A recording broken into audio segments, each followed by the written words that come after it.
Max, that's the point. Let's talk about what Stephen A. said and what you said. Why is there such dysfunctionality? Because this is a multi-billion-dollar industry, multi-billion. So every one of these athletic directors started with the premise, we are going to play college football. We don't really care what gets in our way because we have to satisfy the alumni, the networks, our partners in every walk of life. So I think they went into it with blinders on. They sold their constituency a bill of goods. They fed them red meat along the way. Oh yeah, we're optimistic. And then last week we got the schedules. So what's happened here, the presidents have gotten involved. Now, I realize college presidents, whether it's at Harvard or Alabama, understand that football is very important, but they also have a responsibility to the campus. They have a responsibility to the community and the state, which often support them if they're a state university. So they take a more narrow view. They have to report to a board of trustees, which I'm sure there's some football boosters on, but not in every single case. So we have just this whole system converging, and there's no leadership.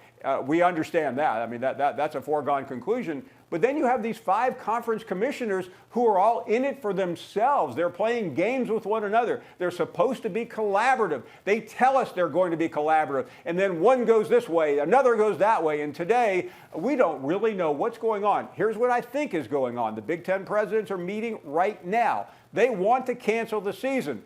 But they didn't like the blowback yesterday. They didn't like their own coaches like Franklin and Day and Harbaugh coming after them, riling up the masses. You also have another group of conference presidents meeting later today, and that's the one to keep your eye on. It's the Pac-12. They were always the one we thought would fail first, and they very well may fail first because they are being told, we are being told that they are being told by medical experts that their people are saying you can't have a season. Guys, I talked to the Mid-American Conference Commissioner yesterday, John Steinbrecher. He told me we canceled because of what? Medical advice. I said, was that medical advice clear, cloudy? He said, it was unequivocal. They told us we can't play football. So guys, I'll shut up by saying this. How can the medical advice tell him that, and we understand the medical advice is telling the Pac-12 they can't play, and everyone else is marching forward?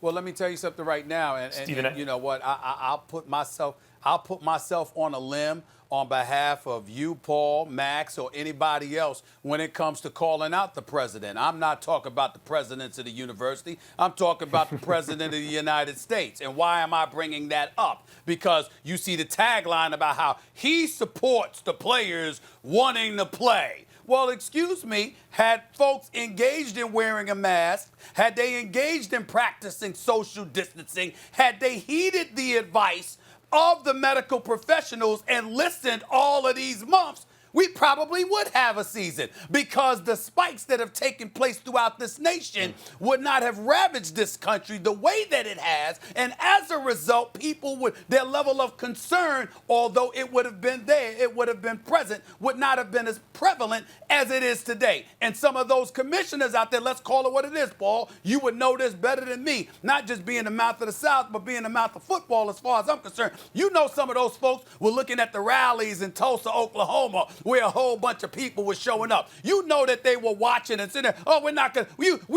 can wear your mask if you want to, but we won't mandate it.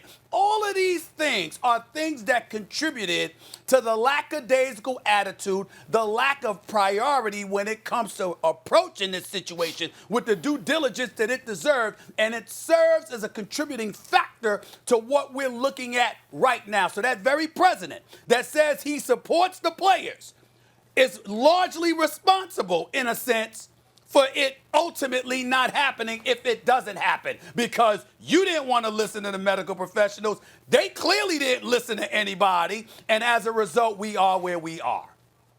Stephen A., I think that's a very good point. In my memory, in my lifetime, when it comes to issues of health, generally politicians, especially on the level that we're talking, defer to the experts. So there's expertise infused imbued in decisions that are made, and that has not been the case here. It was politicized very early to disastrous consequences, And so you're absolutely right about that. That said, even were everyone wearing masks, I don't know that the curve would be crushed in such a way at this point that people could get together and play football at the college level. And I want to say something about this quickly, guys, because I've been pessimistic from the beginning. In fact, I said there's 0% chance they're going to finish a college football season. I didn't know whether they would even start it, right? And we had coaches on this show and others who were optimistic about it, and I was told sometimes that I was being pessimistic. And my prediction is when it's canceled, a lot of those, when asked, will say, well, we don't like to look at the downside. We always want to be optimistic and hopeful. But that's foolish, because it's good to be optimistic and hopeful. So long as that's a sober assessment and you say, okay, we really, really want to do this. Let's look at a way where we can actually do this, observing reality and having that reality have an effect on your decision making, so they could still have tried everything at their disposal. What if we created bubbles? Okay, we can't do that. What if we tried to approximate bubbles and we limited the schedule and we limited travel? And if they got on that early and exhausted every means and every idea, maybe they still couldn't have a season. But at least in that way, they could later on defend their optimism in the sense that, look, we were trying everything. They never took a serious approach to this. And their optimism, which is just taken on faith, oh, we just believe we're going to have a college football season. They made no preparations that were serious in order to have one. They might not have had one anyway, but they never gave themselves a real fighting chance.